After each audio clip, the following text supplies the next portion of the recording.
喺河南禹州一間醫院入面，呢個3歲嘅小女孩善善幫瞓喺病床上嘅媽媽梳洗，又戴住口罩叫護士換藥。年紀輕輕嘅佢已經要背負起照顧媽媽嘅責任。善善父母離異，原本可以同公公婆婆一齊生活，但係上個月嘅一場交通意外就改寫咗佢哋嘅命運。善善29歲嘅媽媽亦都多處骨折，唔能夠正常活動。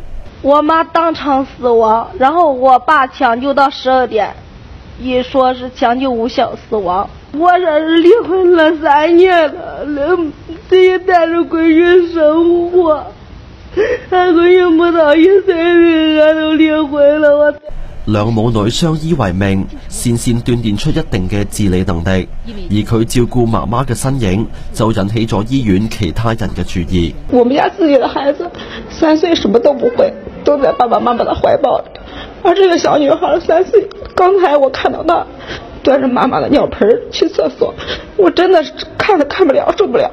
有人之後透過電話將善善嘅故事分享出去，唔少人知道事件之後去到醫院探望，又出錢捐助。雖然少少嘅捐款可以做到嘅唔多，但至少都係其他人對一對母女嘅心意同祝福。ONTV 東網電視新聞台報道。